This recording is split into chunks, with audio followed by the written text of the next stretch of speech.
네, 11시 23분 지나고 있습니다. 아무래도 이번 주에 급락의 충격이 있기 때문에 그걸 딛고 가기까지 좀 시간이 필요한 거죠. 오늘도 금요일이고 해서 차익 매물도 나오면서 지수는 다시 조금 밀리는 분위기인데요. 시장의 트렌드를 체크하고 또 전략까지 종목까지 알아보는 시간 메가사이클입니다. 유니스토리 자산운용 김장렬 투자전략본부장 오셨습니다. 어서 오십시오. 네, 안녕하십니까. 그러니까요. 네, 뭐 강하게 좀 반등을 해주면 좋겠는데 오늘 다시 2% 밀리면서 시장이 변동성을 계속 주는 구간인데요. 오늘 주제 하나씩 보면서 얘기하겠습니다. 모두 이제 시장과 관련된 거죠. 첫 번째 주제입니다. 글로벌 증시 강세 기조는 유효한가? 네, 이겁니다. 그러면 사실 급락이 오기 전까지의 흐름들이 특별히 우리 시장도 그렇고 굉장히 좋았잖아요. 네, 그렇습니다. 그러면 글로벌 증시 강세를 견인했던 배경은 무엇인가? 그리고 또 지금 급락이 오는 건 뭐가 달라졌기 그런 것인가? 좀 체크해 주십시오. 일단은 가장 큰 것은 금리 인하 기조가 미국에서 유지된다. 근데 금리 인하가 경기 침체 때문에 금리 인하를 하는 게 아니고 경기는 나름대로 그럭저럭 괜찮은데 금리 인하는 계속할 수 있다. 이게 기본 바탕이에요. 근데 이게 흔들리면 모든 게 흔들리는 거고요. 최근 며칠 사이에 흔들린 거는 아마도 데이터가 다 나오고 있지 않습니다만 어저께 일부 해고자 데이터 나오듯이 경기 침체까지는 아니더라도 경기가 약간 좀 크랙이 나는 거 아니야? 라는 생각을 갖고 있는 거죠. 그러면서 금리 인하가 12월 달에 확실하지 않을 수도 있다는 얘기가 한 일주일 전부터 나왔지 않았습니까? 그래서 당초에 안심하고 있었던 경기 둔화 신경 안 쓰고 금리 인하 오케이 했는데 그 내러티브가 조금 바뀌는 분위기가 포착된 겁니다. 이제 가장 큰 기본적인 틀거지가 약간 의심스러울 수도 있다는 분위기가 하면서 미국이나 한국이나 그게 좀 부담이 됐던 거고요. 그럼에도 불구하고 주가가 시장에 올라갔던 핵심 동력은 크게 세 가지로 볼 수 있는데 유동성, 대기장이 많은 거죠. 한국이나 미국이나 다. 그거에 대한 건 변함이 없죠. 아직까지는. 두 번째 AI 버블. AI 버블로는 지금 완벽하게 지금 없어지지도 않고 중간중간에 계속 튀어나오고 있죠.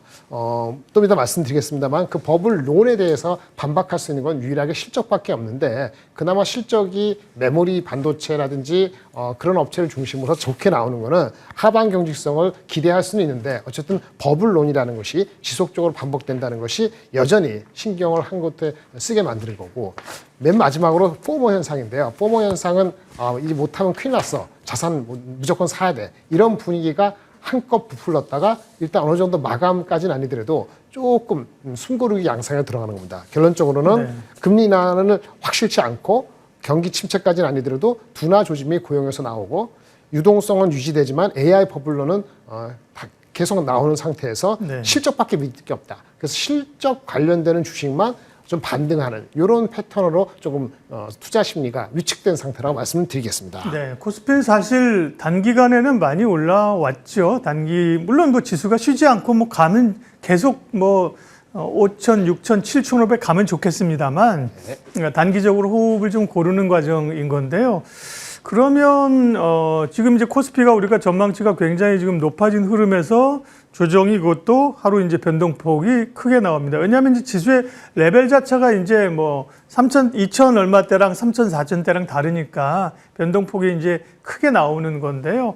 과연 그럼 코스피는 어느 정도의 조정의 폭과 기간들을 가지고 이제 갈 것인지 코스닥의 이제 코스피 전망이 궁금하고요. 또 특별히 이제 코스닥 쪽으로 좀 뭔가 변화들이 있기를 시장은 기대를 했는데 시장이 이렇게 함께 밀려버리니까 코스닥도 좀 힘을 얻기는 어려운데요. 그러면 국내 증시 코스피 전망은 어떠세요? 네. 제가 10월 중순에 저 개인적인 의견들을 계속 회사 내부도 그렇지만 방송에서 하는 넘버가 이렇습니다.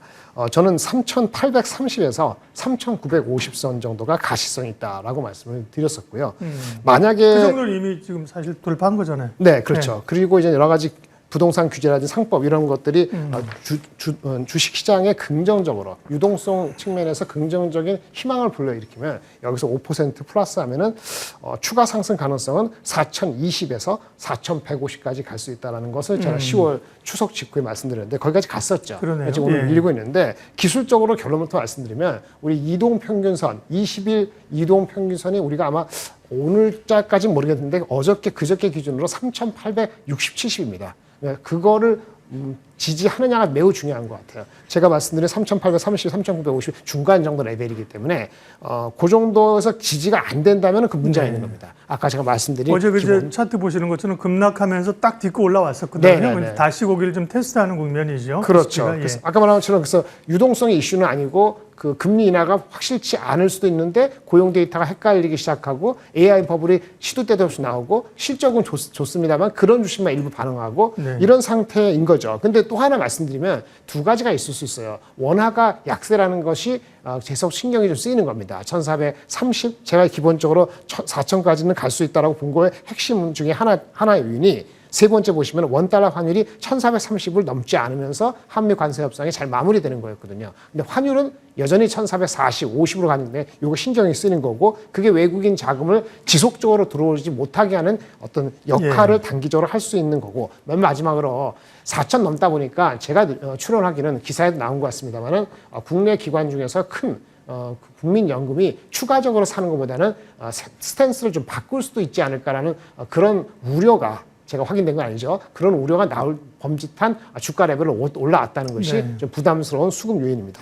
이제 가격 조정보다는 어떻게 보면 약간 기간 조정이 있을 수 있다. 이 정도 톤인가요? 이게 3,870이 깨지면 그게 아닐 수도 있어요. 네. 그러니까 그거는 유의하셔야 되고요. 물론 미리 최근에 들어가신 분들은 어느 정도 손실을 불가피하죠. 2, 3% 빠진 거는. 근데 이제 보다시피 우리 DB라는 것은 5% 이내까지는 버틸 겁니다. 근데 네. 문제는 5% 이상 빠지면 버티기 어렵다는 것에서 상당히 변곡점이 단기적으로 수급적인 이슈가 예. 뭐가 됐던 간에 온 거는 맞습니다. 그 전에 사신 분한테는 뭐 이 정도에서 또 이익 실현할 수도 있으니까 그게 좀 충돌하는 지점이라 말씀드리겠고요. 이게 기간 조정이 될지 아니면 이슈가 될지는 미국에서 금리 인하 스탠스에 대해서 좀 더 파지티브한 뷰가 나오거나 환율이 1,450, 60 가는 것이 좀 안정화되는 것이 먼저 선결 조건이 아니겠나 싶습니다. 네. 그러니까요. 주가가 막 오를 때는요. 주식이 날 버리고 갈 것 같은데 조정이 올까 싶은데 조정이 옵니다라고 우리가 경험상으로 봤는데 조정이 오고 있는 거죠. 이제 대응이 중요한 거고 대응을 하면 되는 거고요. 기본적으로는 뭐 강세장의 뭐 흐름에 아직 패턴이 있는 거죠. 다음 주제 보여주시겠어요? 다음은 또다시 불거진 AI 거품론, 버블론. 와, 이 언제 잊을만 하면 그죠? 잊을만 네네. 하면 이 사람이 한마디 하고 잊을만 하면 이 친구가 한마디 하고 그죠? 뭐 네. 이러면서 거품론이 또다시 대두가 되고 있는 건데 그러게요. 이거 뭐 오늘 해도 사실 또 끝이 아닐 것 같아요. 네, 어떻게 계속 네. 있을 것입니다. 네. 근데 AI 버블이라고 말하면 AI의 기술이 버블이냐 아니면 AI 관련되는 주가가 너무 많이 올라가느냐 두 가지인데요. 기술적인 버블이라고 얘기하시는 분은 별로 없는 것 같아요. 근데 그렇다 치면 과잉 투자. 그렇죠. 네. 근데 문제는 과잉 투자라는 건데 네. 과잉 투자라는 것이 지난주 실적 나올 때처럼 캐펙스 투자가 예. 얘네들의 매출 증가 속도 대비했을 때 너무 빠르지 않느냐 이런 퀘스천인데요. 여태까지 나타나기로는 그 메타 정도가 그 캐펙스 나누기 매출로 했을 때 비율이 40% 넘기 때문에 조금 그런 경계감이 반영된 거 맞는데 기타 클라우드 비즈니스 실제 하고 있는 아마존이나 마이크로소프트라든지 구글 같은 경우에는 캐펙스의 비중이 매출 대비했을 때 20% 전후기 때문에 그거 자체로 그렇게 큰 건 아닙니다. 다만 이런 얘기가 최근에 나온 게 있어요. 최근에 그 모 증권 외국계 증권에 나온 게 미국이 과거에 뭐 100년 전에 뭐 전기 모터 시대 아니면 30년 전에 IT가 막 본격화 될 때 그 분야의 투자 금액이 GDP 대비했을 때 비중이 2에서 한 3% 넘어갔을 때 결국은 피크아웃이 됐다. 버블로 판명이 됐다는 게 있기 때문에 전체 GDP 대비했을 때 2, 3%까지 우리 AI 투자를 하고 있는가라고 봐야 되는데 이분들의 얘기는 AI 투자의 금액은 전체적으로 약 1% 미만이다라고 하고 있어요. 근데 저는 이걸 달리 해석했습니다. 왜냐하면은 우리가 AI 투자, 캐펙스 AI만 딱 가리기가 쉽지가 않아요. 그래서 AI 포함해서 전체적인 캐펙스를 빅테크 업체 입장에서 하면은 그게 한 5천억 달러가 이미 투자를 올해 하고 있기 때문에 미국의 GDP가 한 30조 달러가 돼서 이게 비중이 한 1.7%예요. 소파 아직까지는 버블이라고 그렇게 규정할 2% 레벨이 안 됐습니다만은 만약에 내년에 투자가 뭐 30% 이상 증가되고 미국 GDP가 그렇다고 바로 뭐 3% 이렇게 성장하는 건 아니니까 GDP 레이셔 봤을 때 캐펙스 비중이 2% 넘어가는 건 내년에는 불가피할 것 같아요. 그래서 올해 지금의 그 캐펙스 대비했을 때 뭐 어떤 비중의 부담이 지금이 덜하다 하더라도 시간이 가면 갈수록 그 얘기는 계속 반복된다는 얘기고요. 이게 어떻게 확인돼서 문제가 될 것이냐고 본다면은 이게 크래시로 온다, AI 크래시로 온다고 하려면은 요거 이제 아직은 발견은 안 됐는데 이미 조짐이 조금 보이긴 하죠. 사모펀드가 직접 데이터 센터를 사서 건립해서 그걸 가지고 테크 기업이 오히려 그 데이터 센터를 사모펀드에서 임차를 하고 그 임차료를 가지고 사모펀드가 채권을 발행해서 우리 일반인이나 기관에 파는 거죠. 예, 옛날에 15년 전, 16년 비슷한 게 있었잖아요. 네. 그런 식으로 가면 이거를 선순환이라고 볼 수도 있지만 뭐가 하나 문제가 발생하면 트리거가 연속적으로 나올 수 있다는 걱정을 할 수 있는데 이게 아직 초입 단계라기 때문에 이게 얼마나 일파만파 될지에 대해서는 아직 그렇게 예단하기가 어려운 측면이 있는 거죠. 하지만 그런 조짐이 보였다는 것 때문에 결론적으로는 AI 버블로는 끊이지 않을 것 같다. 그걸 견뎌내려면은 오픈 AI건 챗GPT, 클로드 이런 데서 IPO를 잘하고 펀딩이 잘 되고 그리고 우리가 쓰는 그 챗GPT라든지 소라라든지 이런 거에 대한 파퓰러리티가 계속 올라가는 게 마저 가야지 이 버블에 대한 논란이 종식까지 아니더라도 수그러드는데 지금 현재는 계속 나오는 그 근거는 논란의 근거는 있다. 근데 확인은 안 되고 있다. 이런 상태라고 말씀을 드릴 수밖에 없습니다. 네. 예, 그러다 보니까 사실은 거품인 건 아는데 이게 어디 끝날지 모르니까 사실 대부분의 투자자들이 동참하고 있는 건데 뭐 전통적인 가치 투자자, 워렌 버핏이나 버크셔 해서웨이 이런 데는 돈이 많으면서도 굉장히 소극적이라는 거죠. 그게 이제 고평가라는 얘기, 이런 얘기 또 나옵니다. 그죠? 네네. 예. 이 워런 버핏 그분은 벌써 한 5분기, 1년 넘게 자기네 자사주도 매입을 안 한다 해서 사람들이 여러 가지 네. 호사가 달고 있는데 이것이 워런 버핏 진짜 할아버지가 돼서 총기가 떨어졌냐 이렇게 조롱하는 분들 계시고 후임자가 또 연말에 오니까 그분을 위해서 좀 웬만한 거는 다 줄이는 거 아니냐라는 것도 있고 뭐 심플하게 그런 살만한 기업이 없다라고 얘기할 수도 있고 아니면 진짜 AI를 모르지만 느낌상으로 버블이다라고 생각하시는 분들도 있죠. 그래서 그런 측면에서 이 얘기가 나온지는 이제 오늘 어제 얘기는 아닌데 우리가 조정을 받을 때는 이게 또 핑계가 될 수도 있을 것 같고요. 이거에 대한 저의 개인적인 뷰는 사실은 있기가 어렵습니다만은 네.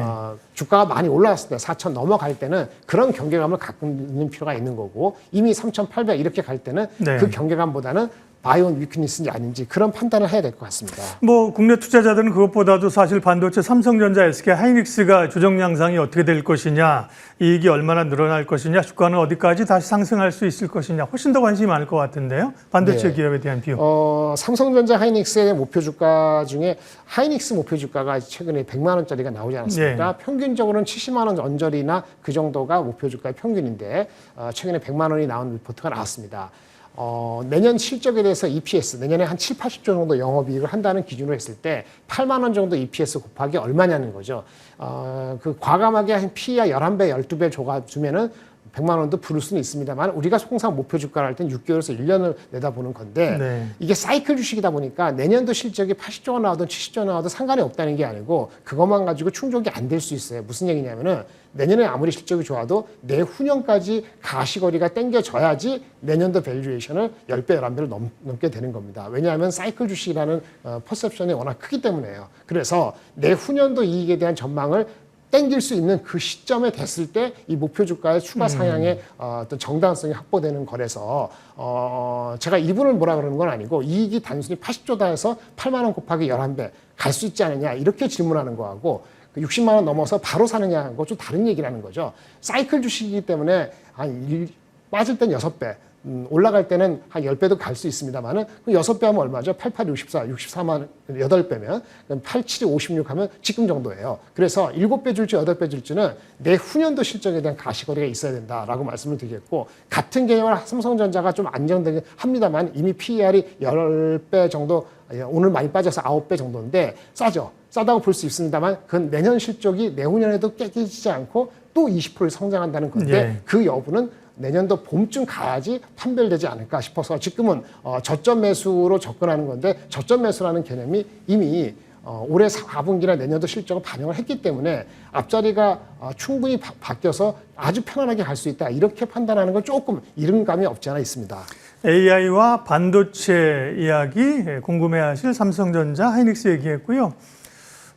이제 지금 같은 변동성 시장에서 또 다음 주를 내다보면서 주목할 만한 기업 두 개를 골라오셨는데 함께 소개해 주십시오. 네. 주목한다기보다는 이렇게 말씀을 드릴게요. 실적이 잘 나온 주식은 결국은 갑니다.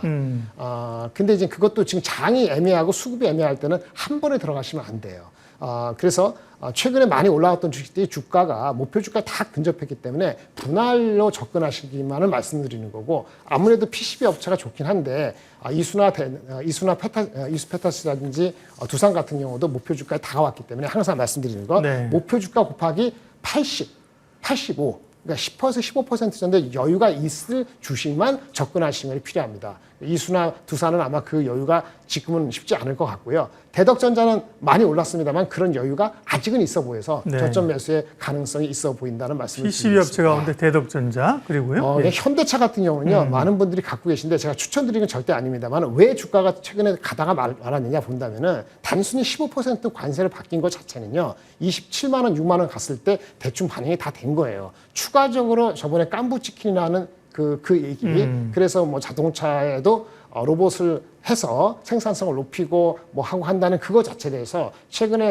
현대차의 엔디아 시장에서의 어떤 그 미팅 같은 결과를 애널리스트 리포트를 통해서 확인해 본다면은 아직 준비가, 현대차가 딱히 구체적으로 준비가 덜 된 느낌을 받는다는 공통된 의견이 제기된 게 며칠 전 리포트가 나왔습니다. 그래서 리포트를 보실 때 전체적인 목표 주가만 보지 마시고 그 내용적으로 최근의 이벤트 직후에 뭔가 something new가 없다면은 주가는 단기적으로 고점이거나 쉬어간다, 이런 패턴을 이해하시는 것이 맞을 것 같아서 소개시켜 드렸습니다. 네.